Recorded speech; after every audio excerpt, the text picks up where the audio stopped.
प्यारे बच्चों, पहले हमने पूर्व में पिछले वीडियो में पाठ 1 सूरदास के दोनों पदों की उनके जन्म के बारे में जाना है और दोनों पदों की व्याख्या की थी हमने, जिसमें प्रथम पद में कृष्ण और राधा का मिलन था और दूसरे पद में गोपियाँ उद्धव को उलाहना दे रही थी मधुवर के माध्यम से।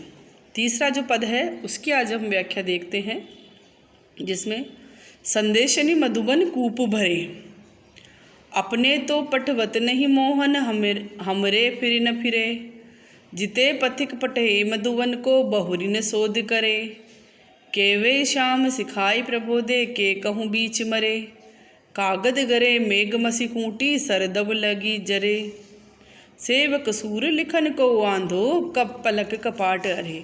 यहाँ पर गोपियाँ उद्धव के माध्यम से, उद्धव को कहने के माध्यम से उसको कह रही हैं, भ्रमर को कह रही हैं वो कि संदेशनी मधुबन कूप के, हमने तो श्री कृष्ण को इतने संदेशे भेजे हैं कि मधुबन यानी मथुरा के कूप यानी कुएं भर गए हैं, कि हमने श्री कृष्ण के लिए इतने संदेश भेजे हैं कि मथुरा के सारे कुएं लगता है कि भर गए हैं।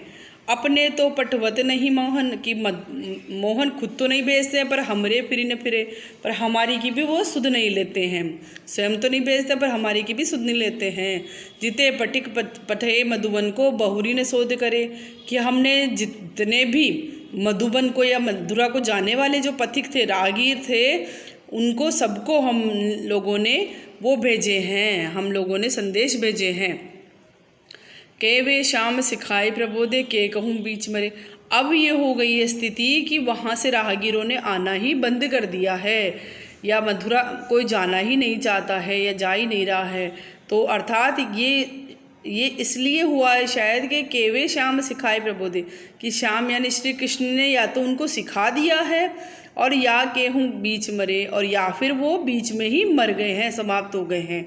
यानी वो जो भी राहगीर थे, जो भी पथिक थे, या तो श्याम के सिखाने की वजह से वो यहाँ नहीं आते हैं, और या फिर उसमें ही बीच रास्ते में ही मर गए हैं। कागद गरे मेघ मसी कूटी सरदव लागी जरे, कि ऐसा हो रहा है कि शायद श्री कृष्ण के वहाँ तो बादल इतना वर्षा कर रहे हैं जिससे सारे वहाँ मथुरा के कागज गल गए हैं, तो इसलिए वो अब संदेश किस में लिखें। और मसी खूटी, और मसी यानी शाही भी शायद सूख गई है, और जिससे सर दब लागी जरे, और जिन सरकंडों से वो शाही बनती थी वो सरकंडे भी शायद दावाग्नि यानी जंगल की आग लगने के कारण सारे वो जल गए हैं।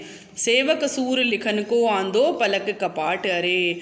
सूरदास जी अपने आप को कहते हैं कि सेवक सूर सिखन को आंधो, कि लिखन को आंधो, कि सूरदास जी कहते हैं कि मैं तो क्या है लिख नहीं पाता हूँ, मैं तो आंखों से अंधा हूँ, तो मैं लिख नहीं पा रहा हूँ, और जो मैं लिखता हूँ उसको श्री कृष्ण ने पलक कपाट अरे, कि पलक रूपी जो कपाट है वो भी बंद कर रखे हैं, यानी मेरी जो लिखावट है या उसको वो पढ़ नहीं पा रहे हैं, क्योंकि श्री कृष्ण ने पलक रूपी कपाटों को बंद कर रखा है। ये तीसरे पद का अर्थ है जो आपको अपनी नोटबुक में करना है। अब चौथे पद को हम पढ़ते हैं।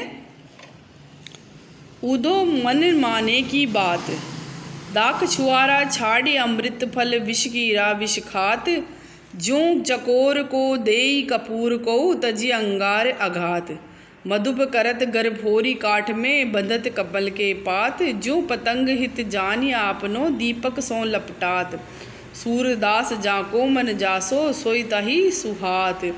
यहाँ पर वही गोपियाँ उद्धव जी से कह रही हैं कि हे उद्धव, मन माने की बात, कि जिसका मन जिसके साथ लगे उस मन को मानने की बात है, यानी हमारे मन माने की बात है। तुम जो हमें निर्गुण ब्रह्मा का उपदेश दे रहे हो वो हमारे मन में नहीं आ रहा है, कि हमारा मन तो दाख छुआरा छाड़ी अमृत फल विष कीरा विष खात, कि हमारा मन किस में लगता है, ये हमारे मन को मानने की बात है, कि मन जिससे लग जाए वही उसे प्रिय लगता है, वह उसे त्याग ही नहीं सकता है। जैसे विष का कीड़ा, जो गंदगी खाने वाला कीड़ा होता है, विष कीड़ा होता है, वो दाख और छुआरे को छोड़कर, दाख और छुआरे जैसे अमृत समान मधुर फलों को छोड़कर भी विष ही खाता है। मिलते तो दाख छुआरे भी हैं, परंतु उसका मन किस में लग जाता है, विष कीड़े में लग जाता है, विष खाने में लगता है। तो वह है दाख छुआरा जैसे अमृत फल को छोड़कर विष का कीड़ा ही विष को ही खाता है। जो चकोर को देई कपूर को तजी अंगार अगात, कि क्योंकि उसका मन तो उसी विषमय पदार्थ से संतुष्ट होता है।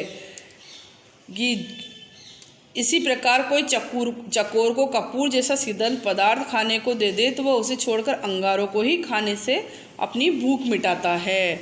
यानी चकोर को भी अगर कोई कपूर जैसा शीतल फल दे तो वह उसे नहीं खाता, उसका मन किस में लगता है, तो जी अंगार अगात, कि अंगारों जैसा अंगारे खाने का से ही वह अपनी भूख को मिटाता है।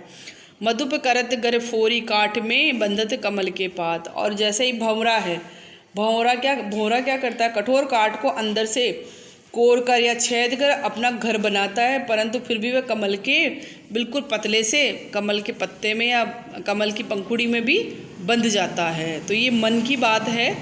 जो पतंग हित जानी आपनो दीपक सो लपटात। और इसी प्रकार पतंगा भी दीपक पर लिपटकर अपने प्राणों का उत्सर्ग करने में भी अपना हित समझता है, क्योंकि उसका मन उसी पर आसक्त रहता है। सूरदास कह रहे हैं कि सूरदास जाको मन जैसो सोई ताही सुहात। सूरदास जी कहते हैं कि जिसका मन जैसा है वह उसी की प्रेमा भक्ति में लीन रहता है। तो आपको निर्गुण ब्रह्मा अच्छा लगता है तो आप उसकी उपासना श्रेष्ठ बता रहे हैं, और हमारी रुचि में हमारे सगुण साकार श्री कृष्ण श्रेष्ठ हैं, इसीलिए हम उनकी ही श्रेष्ठता बताते रहते हैं। इस प्रकार से तीसरे और चौथे पद की अर्थ मैंने समझा दिया है, व्याख्या मैंने समझा दी है। अब मैं इसके थोड़े से शब्दार्थ देख लेते हैं जो आपको करने हैं। खोरी गली,